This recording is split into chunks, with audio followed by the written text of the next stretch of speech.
Ué, mas não vai ter programa hoje. Todo mundo já comprou essa edição? Sério? Eles estão aí pra ver review disso mesmo? Mas todo mundo já tem, cara. Sério? Ih, rapaz, tem gente aí mesmo. Pô, mas eu tenho que fazer review desse... Sério? Mas todo mundo tem, cara. Ah, lançou de novo agora, é isso? Tem gente que tá começando agora e precisa saber o que é isso. Então tá bom, vai.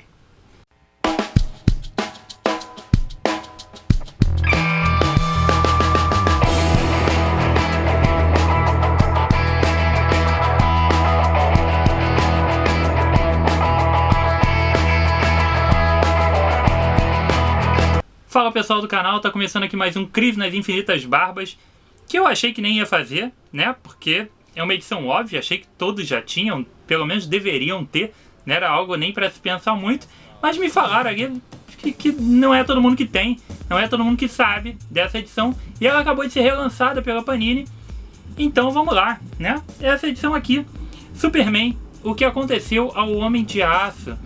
Essa daqui eu já tenho, cara, desde 2013, que foi quando ela foi lançada a primeira vez aqui no Brasil. E, bom, lançada obviamente nesse formato, tá? Isso aqui traz uma coletânea de histórias da década de 80, altamente importantes e imprescindíveis na coleção de qualquer um.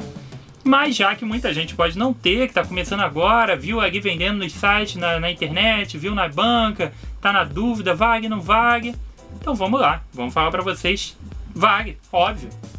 É isso aí, valeu, acabou? Não? Tem que justificar por que eles têm que comprar?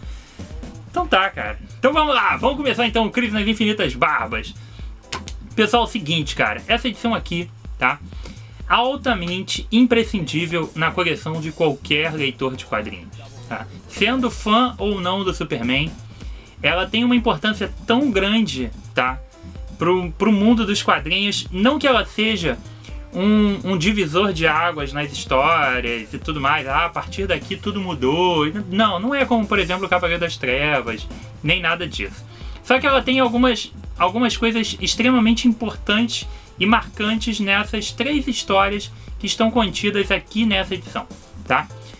Começando tecnicamente a revista, material capa dura da Panini, tá? O papel é aquele melhor papel deles, aquele papel mais grossinho, brilhante, papel justamente das edições de luxo. A gente tem 3 revistas aqui dentro, que vai dar um total de 132 páginas. Ainda tem alguns textinhos aqui explicando algumas coisas de como essa revista foi feita. Na verdade, lá de 86, a original, tá? E o preço exato dela, aí óbvio que vai variar. Eu não sei, cara, vou ser sincero pra vocês. Eu não sei exatamente quanto ela está custando na banca. Eu acho que ela deve estar variando entre R$26,90 a R$30 mais ou menos, que é o preço atual desse tipo de edição. A minha é, como eu disse, é de 2013, então eu nem sei quanto eu paguei. E como o preço varia muito pela internet, talvez você consiga ir até por uns R$15. Então o preço eu tô devendo, talvez apareça aqui escrito ou não, tá? Mas o preço eu tô devendo para vocês. Mas não interessa, cara, quanto tá custando entre 15 e 30. Você tem que ler isso daqui, tá? Você tem que ler isso aqui simplesmente por causa do nome do roteirista das 3 histórias, que é esse carinha aqui chamado Alan Moore. Alan Moore é um cara que provavelmente é o maior escritor de quadrinhos de todos os tempos, tá? A gente tem grandes nomes dos roteiros dos quadrinhos. A gente não pode deixar de falar do Stan Lee, que criou todo o universo Marvel praticamente, e tantos outros geniais escritores. Só que o Alan Moore ele tem uma importância dada a absurda criatividade e versatilidade de escrever roteiros de quadrinhos, tá? Então, para explicar essa edição aqui, a gente vai ter que dar uma aulinha de história para todo mundo, e aí é legal para quem não conhece e tudo mais. Aí eu vou começar a contar então um monte de coisa aqui para vocês, beleza? Então vamos começar falando do próprio Alan Moore. Alan Moore é um escritor britânico que começou no mundo das HQs na década de 80, na revista britânica 2000 AD, que é uma revista muito legal, cara, que é publicada até hoje, que tem como maior referência o Juiz Dredd, que vocês devem ter visto pelo menos o filme. Até o ano passado, aqui no Brasil, a gente estava tendo a Mitos publicando uma revista mensal do Juiz Dredd, que era incrível, sensacional, cara. Era um mix de histórias que variava desde a década de 70, 80, até material atual. E variando entre ficção científica, e algumas histórias ao estilo de Conan e tudo mais, mas focado mais em ficção científica. Mas, cara, uma coletânea de histórias muito, muito legais, com diversos autores importantes do presente e do passado, e realmente era a melhor coisa que saía nas bancas mensalmente. Só que as vendas foram baixas, aí acabou que depois de 2 anos de revista, a revista acabou sumindo das bancas. Então, nessas revistas, nessas 24 edições que a gente teve publicadas aqui no Brasil, a gente, em todas as 24, nós tivemos histórias do início de carreira do Alan Moore lá na 2000 AD. O Alan Moore foi crescendo e ele foi convidado para escrever O Monstro do Pântano pelo novo selo da DC, que era o selo Vertigo. A Vertigo estava vindo com a proposta de fazer quadrinhos de super-heróis para adultos. E aí eles resolveram chamar alguns escritores britânicos. Na verdade, não é bem por aí, não. Eles chamaram o Alan Moore para escrever depois que eles vieram a chamar outros escritores britânicos para compor o negócio, que acabaram chamando o Grant Morrison. Mas chamaram o Alan Moore para fazer o Monstro do Pântano. O Monstro do Pântano foi um quadrinho revolucionário que a Panini também terminou de publicar no passado, toda a fase Monstro do Pântano do Alan Moore em encadernados bimestrais, mais ou menos. E aí saiu isso tudo, que é um material que você pode correr atrás. E aí foi um sucesso, assim, tremendo na época. E aí depois disso o Alan Moore foi fazendo coisas mais monstruosas que a outra. Ele fez um negocinho chamado Watchmen, que é quase que uma das bíblias dos quadrinhos, né? Um dos quadrinhos mais absurdos de todos os tempos. E seguiu fazendo carreira até hoje. Ele publica quadrinhos, tá? E o que eu disse com relação à versatilidade dele é que ele é capaz de trabalhar com diversos temas diferentes, em todos com uma genialidade impressionante. Ele trabalha terror, ficção científica, humor, super-heróis e também quadrinhos que não tem nada a ver com super-heróis, quadrinhos históricos. Ele consegue misturar tudo isso e incorporar referências. Ele é um cara realmente genial, tá? Então isso já é um motivo para você comprar qualquer coisa que tenha Alan Moore na capa.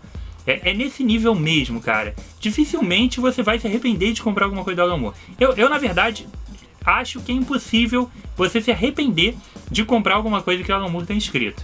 Você pode não achar aquilo tão brilhante assim, mas te garanto que ainda assim é melhor do que a maioria das coisas que você pode estar lendo, tá? Então Alan Moore por si só já é sensacional. Nessa edição aqui, a gente vai ter 3 histórias que o Alan Moore escreveu do Superman, tá? A revista que dá título a essa história aqui, O que Aconteceu ao Homem de Aço, já tem a história dela também, que aí é o que a gente vai entrar agora, e mais uma recapitulação de história do universo DC. Então, vamos lá. O Superman apareceu pela primeira vez nos quadrinhos em 1938, na revista Action Comics, tá? Dali pra frente ele foi um sucesso absurdo, foi ganhando, obviamente, os poderes, foi se desenvolvendo como o personagem que ele é hoje. Com o tempo foram surgindo outros personagens da DC, e a DC foi se tornando realmente o universo que a gente conhece hoje. Então de 38 até 1985, a gente tem aí quase 50 anos de Superman. Isso gerou um grande problema, que é o problema que muitos de vocês tinham até resolver começarem a comprar quadrinhos, que todos temos. Até a gente que lê quadrinho constantemente, às vezes a gente deixa de comprar uma revista mensal, que a gente está até pensando em comprar e fala, pô, vou pegar esse com o bonde muito andando, que é justamente a questão cronológica. Isso era uma coisa que estava muito complicada na DC em 1980 e pouco. Na década de 80, a DC já tinha acumulado quase 50 anos de cronologia, de universos paralelos, de vários personagens com várias versões em mundos paralelos. E isso estava realmente um caos, cara. A galera estava realmente preocupada com isso. A Marvel sempre lidou melhor com essa história, até porque evitou de ficar criando tantas coisas paralelas. A DC, com todas essas viagens e tudo mais, ela se perdeu mesmo. E aí eles tinham, cara, que dar um jeito nisso. E eles inventaram um negocinho chamado Crise nas Infinitas Terras, que inclusive eu utilizei como base óbvia para o nome do programa. A Crise nas Infinitas Terras, que aconteceu lá atrás na década de 80, ela serviu para fazer o quê? Apagar, digamos assim, tudo que tinha acontecido antes com o universo DC e estabelecer um novo início, um novo ponto de partida para se iniciar o universo DC. Não quer dizer que tudo começou de novo a ser contado, da origem e tudo mais. Não, tá? Mas daqui pra frente eles resolveram que iam dar toda uma reformulação nos personagens e o que ia valer mesmo era o que tinha acontecido a partir de agora. Todo o passado ia ser esquecido e a gente ia começar a valer a partir de agora, tá? Então eles realmente resolveram deixar o passado para trás. Por isso que muitas vezes vocês podem até ouvir falar ou ler num prefácio de algumas revistas: ah, isso aqui é um personagem pré-crise, isso aqui é um personagem pós-crise. Quando é pré-crise, quer dizer que ele existia daquela forma na versão antes de acontecer a crise nas Infinitas Terras. Então é meio antes e depois de Cristo, entendeu? É por aí. Então esse foi realmente um marco que dividiu o universo DC. Na revista que a gente teve recentemente, que foi a saga Convergência, que foi publicada tem uns 2 meses aqui no Brasil, a gente teve um retorno de vários personagens pré-crise. Não um retorno real, mas eles fizeram participações nessa saga. Então, para quem leu Convergência, se deparou bastante nas partes de trás da revista, universo pré-crise, não sei o que. Então, já ouviu falar pelo menos alguma vez disso. E aí chegou, cara, a hora de Crise nas Infinitas Terras acontecer e sair a última revista Action Comics e Superman, que seriam as últimas histórias que conteriam histórias do Superman pré-crise. Porque a partir do próximo número, a crise já teria acontecido e o Superman seria já o Superman pós-crise. E aí, cara, durante as discussões dos editores da DC, eles chegaram à conclusão de que poderiam fazer uma coisa muito legal. Eles poderiam contar realmente a última história do Superman, já que ali vai acontecer realmente o fim do Superman. Um fim não no sentido exatamente dele ter morrido, mas um fim na questão de o que vai daqui pra trás realmente não vai ser mais levado em conta. A gente vai contar daqui pra frente. Essa edição que tá saindo mês que vem é a última. Não foi tão bom, foi alguns meses depois, mas você entendeu o espírito da coisa. É a última. Então vamos fazer isso um marco. Vamos escrever a última história do Superman. É a última revista mesmo. A partir da próxima vai ser um novo Superman. Então vamos encerrar esse Superman de quase 50 anos. Beleza. Então eles gostaram da ideia e resolveram realmente escrever uma história que fosse a última história do Superman, para dar realmente um fim à carreira dele, para realmente botar os pingos nos is e concluir a história. O Superman pré-crise, ele ainda não tinha ali a Lois ainda não sabia da identidade dele. Tinha uma série de coisas acontecendo aqui, tá? Então eles resolveram botar tudo isso numa edição. Vamos encerrar a Action Comics e a Superman com uma história que encerre Superman. Eles tentaram, obviamente, o Jerry Siegel, que é o criador do Superman, um dos criadores, né? Que rolou uma longa briga judicial que terminou recentemente para saber se ele entrava ou não como criador. As famílias ficaram brigando na justiça aí ao longo de 80 anos quase. 80 não, mas ao longo de muitos anos. E eles chegaram a chamar o Jerry Siegel para escrever. Falaram: cara, você escreveu a primeira aparição do Superman, escreve a última. E ele topou, lógico que ele topou. Só que justamente por causa dessas brigas judiciais e tudo mais, ele acabou que não pôde escrever. E aí surgiu a ideia do Alan Moore. O Alan Moore ficou sabendo da história e falou: cara, essa história tem que ser minha de qualquer jeito. Esquece qualquer outro nome, quem vai escrever isso sou eu. E então, Alan Moore ficou responsável por escrever a última história do Superman. Esse cara genial, que já estava fazendo um trabalho genial com o Monstro do Pântano, ficou responsável por escrever a última história do Superman. Concluir a vida do Superman pré-crise, tá? Então, essa é a parada. Junto disso, eles resolveram fazer o quê? Resolveram chamar então grandes artistas que tinham passado pelo Superman para realmente dar a última ali. Cara, dá a tua última contribuição pro Superman pré-crise. Então chamaram um grande desenhista da década de 70, que tinha desenhado ao longo de praticamente toda a década de 70 o Superman, que é considerado um dos traços mais clássicos do Superman. Chamaram ele para fazer a edição. Chamaram o Jorge Pérez, que é o criador dos Novos Titãs, para fazer a arte final, que ele estava doido para trabalhar com o cara, então era a possibilidade deles trabalharem. Chamaram um outro capista importante do Superman, então montaram uma grande equipe altamente importante para fazer essa edição. Então, cara, a questão da parte criativa da edição é primorosa. Então, por isso só eu já não preciso dizer mais nada para você, tá? Então já é um motivo para você comprar, que metade da revista é essa edição. O que aconteceu ao Homem de Aço? Nessa história, cara, genial, genial. A gente tem realmente o desfecho da vida do Superman. A gente tem todas as coisas sendo resolvidas, os embates finais com os vilões, tá? Realmente tudo vai se concluir nessa edição. E ele realmente encerra a vida e a carreira do Superman. E é muito legal, cara. Todo o trabalho que o Alan Moore faz aqui de recapturar os maiores vilões. Vamos pensar que isso é um universo pré-crise, tá? Existe muita coisa, era um esquema de quadrinhos muito diferente do que tem hoje. Então ele vai pegar todo esse universo meio mágico de Superman a lá Super Amigos. Existe uma diferença muito clara. DC pré-crise é Super Amigos. DC pós-crise é Liga da Justiça Sem Limites, tá? Então, e DC agora, mais recentemente, começa a ser Batman vs Superman. Mas então, é aquela coisa não tão séria assim, os personagens não têm esse nível de seriedade. É um outro tipo de quadrinho mesmo. E ele vai encerrar tudo isso de uma forma muito bonita, cara. De uma forma brilhante, que realmente é uma leitura imprescindível. E tu tem que ter isso aí na tua prateleira. É Alan Moore escrevendo a última história do Superman. É muita coisa. Tem um paralelo, agora rapidinho, só mudando de edição. Junto com o relançamento dessa edição, também foi relançada a última história do Batman, que é o que aconteceu ao Homem-Morcego. Agora eu não sei onde está a minha. Que foi a mesma coisa, a mesma proposta de escrever a última história do personagem, só que dessa vez escrita pelo Neil Gaiman. Neil Gaiman ficou responsável por escrever o Batman.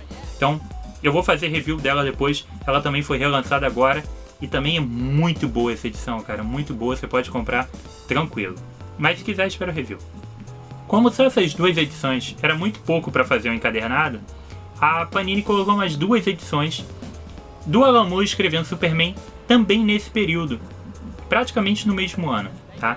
Que a gente tem uma história de DC Comics Presents, número 85, que é uma história, justamente um crossover, digamos assim, do Superman com o Monstro do Pântano. Monstro do Pântano que o Alan Moore estava escrevendo de forma brilhante, tá? E nessa história, que também é muito boa, cara, é muito boa. É impressionante como o Alan Moore, ele consegue achar uns temas assim tão incríveis para trabalhar. Ele tem umas ideias tão geniais, cara. Se você não está acostumado a ler Alan Moore, você vai talvez se surpreenda com a originalidade e a genialidade dos temas que ele consegue inventar, cara. Ele faz uma história ser tão interessante com 20 e poucas páginas que você realmente fica impressionado. Que aí é o que a gente critica muito em algumas mega sagas, em algumas edições que saem por aí, que às vezes precisa de um arco enorme para gerar alguma coisa, uma minissérie que não rende, mesmo tendo tantas páginas aqui dentro, e o Alan Moore consegue fazer uma história sensacional com 20 e poucas páginas. E te digo mais, o Alan Moore consegue fazer histórias geniais com 3 páginas, porque era o que acontecia no 2000 AD. Ele escrevia histórias fantásticas e de ficção científica impressionantes e geniais com 3, 5 páginas. Aí você dá 20 pra ele, ele brinca. Tu dá 40 e pouco pra fazer a última história do Superman? Eu faço.